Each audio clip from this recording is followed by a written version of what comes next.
അനുദിന വിശുദ്ധർ ജനുവരി 16 വിശുദ്ധ ഹോണോറാറ്റസ്.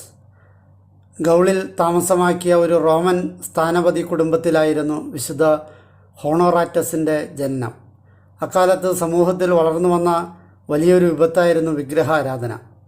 എന്നാൽ യൗവന കാലഘട്ടത്തിൽ തന്നെ ഹോണോറാറ്റസ് വിഗ്രഹാരാധന ഉപേക്ഷിക്കുവാൻ തീരുമാനിച്ചു.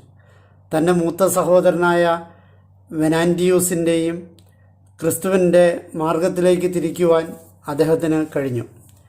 ഈ ലോക ജീവിതത്തിലെ നശ്വരതയെക്കുറിച്ച് മനസ്സിലാക്കിയ അവർ അത് ഉപേക്ഷിക്കുവാൻ തീരുമാനിച്ചു. എന്നാൽ കടുത്ത വിഗ്രഹാരാധകനായ അവരുടെ പിതാവ് ഇവരുടെ ഈ മാനസാന്തരത്തിൽ കോപാകുലനായി. ഇത് ഉൾക്കൊള്ളുവാൻ കഴിയാത്തതിനാൽ അവർ സന്യാസിയായ വിശുദ്ധ കാപ്രായിസിനെ തങ്ങളുടെ ആത്മീയ നിയന്താവായി സ്വീകരിച്ചുകൊണ്ട് മാർസില്ലസിൽ നിന്നും ഗ്രീസിലേക്ക് യാത്ര തിരിച്ചു. അവിടെ ഏതെങ്കിലും മരുഭൂമിയിൽ അജ്ഞാതവാസം നയിച്ചുകൊണ്ട് ധ്യാനിക്കുക എന്നതായിരുന്നു അവരുടെ ലക്ഷ്യം. മെത്തോൺ എന്ന സ്ഥലത്ത് വെച്ച് വിശുദ്ധൻ്റെ സഹോദരനായ സെനാൻഡിയൂസ് സമാധാനത്തോടുകൂടി മരിച്ചു. വിശുദ്ധ ഹോണോറാറ്റസിന് രോഗം പിടിപെട്ടതിനാൽ ഗുരുവിനൊപ്പം സ്വദേശത്തേക്ക് തിരിച്ചു വരുവാൻ തീരുമാനിച്ചു. ചുരുങ്ങിയ വർഷക്കാലം അദ്ദേഹം ഫ്രേജസിന് സമീപം മലനിരകളിൽ ആശ്രമജീവിതം നയിച്ചു. പിന്നീട് തീരത്തോട് ചേർന്ന് സമുദ്രത്തിലുള്ള ദ്വീപുകളിലും ഇപ്പോൾ ഹൊണോറ എന്നറിയപ്പെടുന്ന ഒരു ചെറിയ ദ്വീപിൽ താമസിക്കുകയും ചെയ്തു. അധികം താമസിയാതെ ധാരാളം ആളുകൾ അദ്ദേഹത്തിൻ്റെ ശിഷ്യരായി.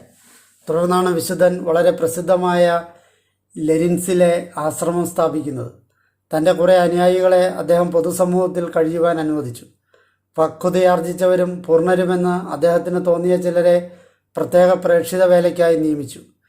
വിശുദ്ധ പക്കോമിയോസിൻ്റെ നിയമങ്ങളാണ് അദ്ദേഹം മുഖ്യമായും തൻ്റെ ആശ്രമത്തിൽ പിന്തുടർന്നിരുന്നത്. വിശുദ്ധനായ ആശ്രമാധികാരിയുടെ കീഴിൽ അനുകമ്പയുടെയും എളിമയുടെയും കാരുണ്യപ്രവൃത്തികളുടെയും മഹത്തായ മാതൃക പഠിച്ച സന്യസ്തരുടെ ആശ്രമ ജീവിതത്തെപ്പറ്റി വിശുദ്ധ ഹിലാരി വളരെ മനോഹരമായി വിവരിക്കുന്നുണ്ട്. 426 സഭാധികാരികളുടെ നിർദ്ദേശത്താൽ വിശുദ്ധ ഹൊണോറാറ്റസ് ആൾസിലെ മെത്രാപ്പോലിത്തയായി അഭിഷിക്തനായി.